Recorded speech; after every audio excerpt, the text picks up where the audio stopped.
निवडणुकीबाबत अजूनही संभ्रम कायम आहे. महाविकास आघाडीचा उमेदवार कोण, शरद पवारांच्या पक्षाची बुधवारी बैठक होणार शेवटच्या टप्प्यात असं सांगितलं जातंय. असं आहे की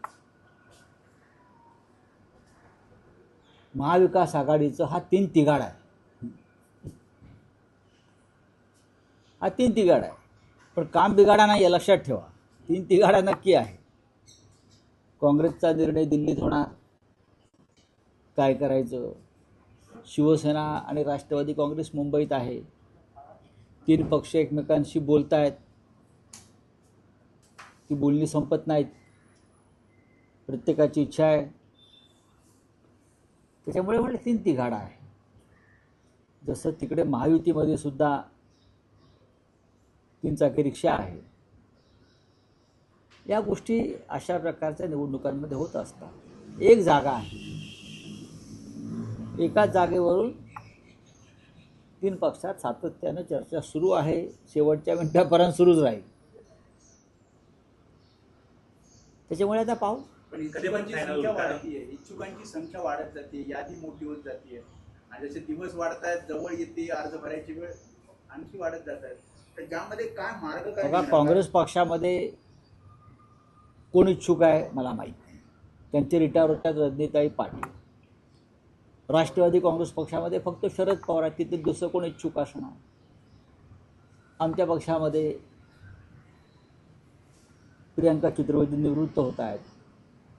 इतर काही दोन लोकांनी इच्छा व्यक्त केलेली आहे उद्धवजींना भेटून. तर मला वाटतं राजन विचारे आहेत, विनायक राऊतांचं नाव मी ऐकलं. पण इच्छा व्यक्त करायला काहीच हरकत नाही. पण निर्णय पक्ष घेत असतो, पक्षप्रमुख घेत असतात. आणि आता शेवटी अर्ज भरण्याची तारीख ही तेव्हा निर्णय घ्यावाच लागणार. किंवा आपला मीटिंग होणार आहे काय? सध्या आपण कोणत्या युगात आहोत? आपण इंटरनेटच्या युगात आहोत. मिटिंगा या झूमवर होत असतात. काय झूमच ना, त्याच्यावर बोलणी सुरू असतात. यंत्रणा फार प्रगत झालेली आहे. प्रत्यक्ष भेटण्याची गरज मला वाटत नाही. काल जयंत पाटील आणि उद्धव ठाकरे यांच्यातही चर्चा झाली. आहे ना दावा, का दावा नसावा? दावा का नसावा? प्रत्येकजण आपापला दावा सांगतच असतो, कारण प्रत्येक पक्षाचा सदस्य निवृत्त झालेला आणि राज्यसभेमध्ये आपला सदस्य असावा हे प्रत्येकाला वाटतं. शिवसेनेला जास्त वाटतं. याचं कारण असं आहे, शिवसेना हा सुद्धा एक प्रादेशिक पक्ष आहे आणि किमान आमचे 2 प्रतिनिधी हे असावेत राज्यसभेत, ही पक्षप्रमुखांची भूमिका आहे. पण राहुल गांधी आणि उद्धव ठाकरे यांच्यामध्ये काही चर्चा हो, झाली झाली? आहे. तुम्ही शरद पवारांना भेटला, त्यांच्यासोबत काही सगळ्यांशी एकमेकांशी चर्चा सुरू आहे. 3 पक्षांच्या प्रमुख नेत्यांशी एकमेकात चर्चा सुरू आहे आणि ती सुरू असायलाच पाहिजे. पण पवार साहेब जर उमेदवार असले तर शिवसेनेची भूमिका काय असेल? निर्णय तर होऊ द्या. तर तुम्हीच सांगितलं होतं की शरद पवार हे इच्छुक आहेत. 100% इच्छुक आहे. ते इच्छुक आहेत हे खरं आहे. पण महाविकास आघाडी म्हणून निर्णय घेतला जाईल. म्हणूनच जयंतराव पाटील हे उद्धव ठाकरेंशी बोलत आहेत, उद्धव ठाकरे काँग्रेसच्या नेत्यांशी बोलत आहेत. जो निर्णय होईल तो एकमतानेच होईल. काँग्रेसला असं वाटतंय, काँग्रेसला त्यांचं राज्यसभेतलं विरोधी पक्षनेतेपद टिकवायचं आहे. त्यांना 2 खासदारांची गरज आहे. अशा वेळेस महाराष्ट्रातून खासदार जावा एक. कारण म्हटलं असं जातंय की शरद पवार जर त्यांना राज्यसभेवर पाठवलं आणि भविष्यात त्यांनी एनडीए सोबत जाण्याचा निर्णय घेतला तर कदाचित राज्यसभेतलं काँग्रेसचं विरोधी पक्षनेतेपद धोक्यात येऊ शकतं. नाही, मी तुम्हाला एक सांगतो, हे मनाचे श्लोक आहेत. शरद पवार कधी एनडीए बरोबर जाणार नाही. मला जे काय राजकारण कळतं इतक्या वर्षाचं, आणि मी जे काय इतके वर्ष माननीय शरद पवार साहेबांना ओळखतो, तेव्हा मी हे सांगू शकतो की स्वतः शरद पवार हे जॉर्ज फर्नांडिस यांच्याप्रमाणे एनडीए बरोबर जाणार नाही. हे मी खात्रीने सांगेन तुम्हाला. आणि दुसरा मुद्दा जो तुमचा काय आहे? राज्यसभेतलं विरोधी पक्षनेते नाही नाही, विरोधी बरोबर खासदारांची गरज आहे. आहे. बघा, काँग्रेसला विरोधी पक्षनेतेपदाची चिंता आहे आणि शिवसेनेला राज्यसभेमध्ये आपलं संख्याबळ जे 2 आहे ते टिकवण्याची चिंता आहे. काँग्रेसला राज्यसभेत विरोधी पक्षनेतेपद टिकवायची चिंता आहे आणि आम्हाला म्हणजे शिवसेना पक्षप्रमुख आणि शिवसेनेला राज्यसभेमध्ये शिवसेनेचा आवाज कायम राहावा ही चिंता आहे. प्रत्येकाची वेगळी चिंता आहे आणि ती या एका जागेभोवती गुंतलेली आहे. नाही, पण काँग्रेसकडून जी 2 नावं प्रामुख्याने समोर येत आहेत त्यात पृथ्वीराज चव्हाण आणि बाळासाहेब थोरात ही त्यांची नावं आहेत आणि त्यांचं असं म्हणणं आहे की आमच्या पक्षाचा जर प्रतिनिधी गेला तर आमचं हे राज्यसभेतलं विरोधी नाही पण आता पक्षनेतेपद ह्याच्यावरती टिकेल. मी इथे तुम्हाला उत्तर नाही देऊ शकणार ना. चर्चा सुरू आहेत आणि निर्णय एकमतानेच होणार. निर्णय तर घ्यावाच लागेल. 3 उमेदवार तर उभे राहू शकत नाहीत, एवढी कोणाची ताकद नाही. पण या 3 पक्षामध्ये सर्वात मोठा पक्ष हा शिवसेना आहे. त्याच्यामुळे शिवसेनेची जी भूमिका आहे ती महत्वाची आहे. नाही, पण यामध्ये एक म्हटलं जात आहे की उद्धव ठाकरे आणि शरद पवार यांच्यात 1-on-1 चर्चा होणं अपेक्षित आहे. पण जर उद्धव ठाकरे शरद पवारांना भेटले तर एक मेसेज असा जाईल, काँग्रेसची भीती आहे का की काँग्रेसला एक मेसेज असा जाईल की उद्धव ठाकरे हे शरद पवारांना नाही. समर्थन करत आहेत? त्याच्यावरती मी आता बोलणार आहे. असं कोणाला भेटल्यामुळे समर्थन होत नाही.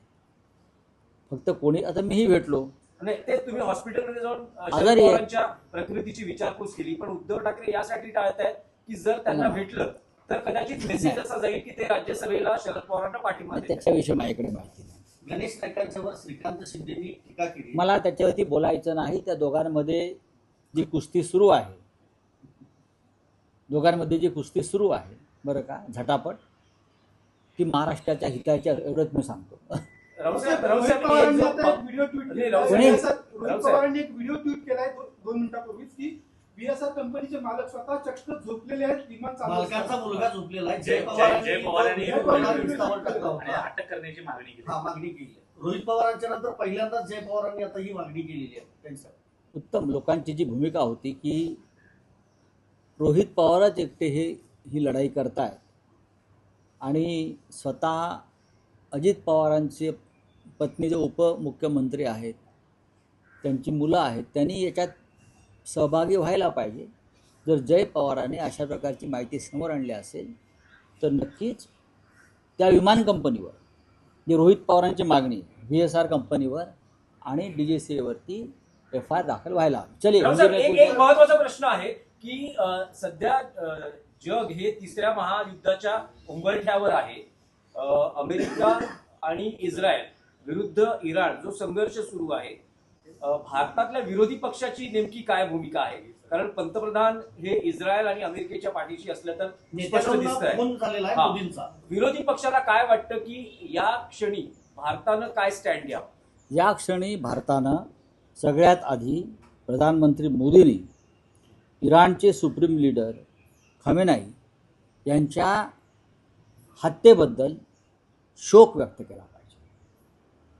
ते लोकांतून निवडून आलेल्या एका राष्ट्राभिमुख सरकारचे सुप्रीम लीडर आहेत. युद्धामध्ये ज्या पद्धतीनं त्यांची हत्या झाली, अमेरिका आणि इस्रायल, इराण हा भारताचा सगळ्यात जुना परंपरागत मित्र आहे. भारताच्या अत्यंत संकट काळामध्ये इराणनं भारताला मदत केलेली आहे. काश्मीरच्या प्रश्नापासून ते अन्य सगळ्या प्रश्नापर्यंत इराण भारताच्या पाठीशी ठामपणे उभा राहिलेलं आहे. पाकिस्तान आणि भारताचा जेव्हा जेव्हा संघर्ष झाला तेव्हा इराणनं भारताला पाठिंबा दिलेला आहे.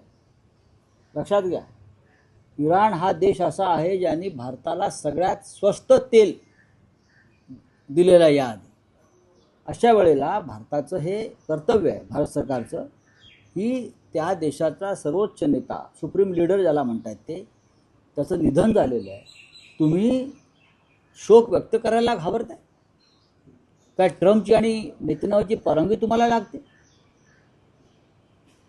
घाबरताय का काय की तुम्हालाही उचललं जाईल व्हेनेझुएलाच्या राष्ट्रपतीप्रमाणे? काय धमकावलंय तुम्हाला का शोक व्यक्त करू नका म्हणून? तुम्ही भारताच्या मित्रांच्या मृत्यूत त्यांच्या शोकात सहभागी होत नसाल तर मला असं वाटतं ही चिंतेची गोष्ट आहे. रावसाहेब, ट्रम्प जे अनेकदा आपली भूमिका व्यक्त करतात त्यांना नोबेल पारितोषिक हवं होतं, कारण त्यांचा असा दावा आहे की त्यांनी जागतिक स्तरावरची अनेक युद्ध थांबवली. मग आता इराणमध्ये युद्ध थांबवलं की त्यांनी हत्या केल्या? त्यांनी जो हल्ला केलेला आहे त्यांच्या देशानं, त्यांच्या आदेशानं जो हल्ला झालेला आहे, तर तुम्ही त्याकडे कसं पाहता? सैतानी कृत्य आहे. एका मुलींच्या शाळेवरती हल्ला केला जातो बॉम्बचा, आणि 100वर कोवळ्या मुली तिथे ठार केल्या जातात. याचा निषेध जगानं केला पाहिजे, याचा निषेध मोदींनी केला पाहिजे, याचा निषेध देशाच्या हिंदुस्थानच्या राष्ट्रपतींनी केला पाहिजे. लक्षात घ्या मी काय म्हणतोय ते. हे मुकबधीर होऊन का बसलेले आहेत? शाळेवरती हल्ला होतो आणि 100पेक्षा जास्त कोवळ्या मुलींची हत्या केली जाते इस्रायलकडून. अशा सैतानी वृत्तीच्या राज्यकर्त्याला मोदी जाऊन तिकडे मिठी मारतात आणि त्यांचं पदक गळ्यामध्ये लटकवून भारतामध्ये येतात आणि गप्प बसतात. ह्याच्या मागे काहीतरी रहस्य आहे. नहीं, पर रावसाहेब, ट्रम्प किसका?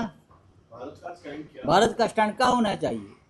अगर प्रेसिडेंट ट्रम्प भारत और पाकिस्तान का युद्ध रुकवा सकते हैं तो मोदी इतने बड़े नेता, विश्वगुरु है, वो ईरान और इजराइल का युद्ध रुकवाना चाहिए. मोदी जी ने, इतने बड़े नेता है मोदी जी, विश्वगुरु है, वर्ल्ड लीडर है.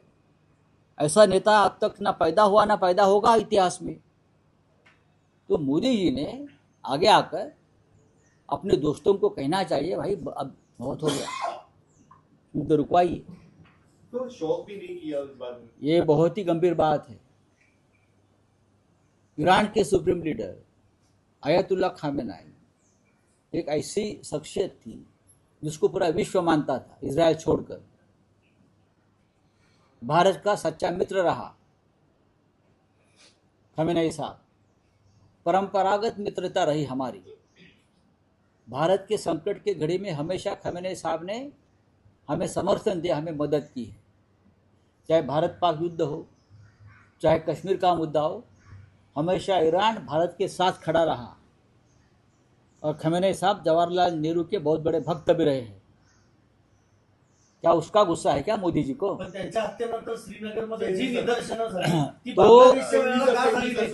अशी तो माझ्या विचारात तो मैं ये कहूँगा कि ऐसे नेता की जब हत्या होती है तो भारत की तरफ से शोक प्रदर्शन करना चाहिए, दुख प्रकट करना चाहिए. हिंदुस्तान के राष्ट्रपति ने और भारत के प्रधानमंत्री ने करना चाहिए. आप किससे डर रहे हो? आप इजराइल से डर रहे हो या आप प्रेसिडेंट ट्रम्प से डर रहे हो? शोक प्रकट करने में आपको क्या डर लगता है? इतना बड़ा नेता, इसकी हत्या हो गई है. नेल्सन मंडेला जिसको मानता था, नेल्सन मंडेला जब ईरान में गए थे तब नेल्सन मंडेला ने कहा था कि खोमेनी साहब मेरे नेता है. तो नेल्सन मंडेला का टेररिस्ट बन गए. क्या समझते हैं लोग अपने आप? नाही, पण त्यात आता सगळ्या जगाला या युद्धाचे परिणाम भोगावे लागले आहेत. कच्च्या तेलाचे दर वाढलेले आहेत, सोने चांदी या दरांमध्ये वाढ झालेली आहे, आणि आता हे जे संकट आहे ते आणखी गडद होईल असं म्हटलं जाते. नक्कीच होईल गडद. इस्रायल आणि अमेरिका सोडून संपूर्ण जगाला याची किंमत मोजावी लागणार, आणि खास करून हिंदुस्थानला. मोदींच्या गळ्यात झटकलेल्या मेडलमुळे देशातली महागाई कमी होणार नाही. थँक्यू.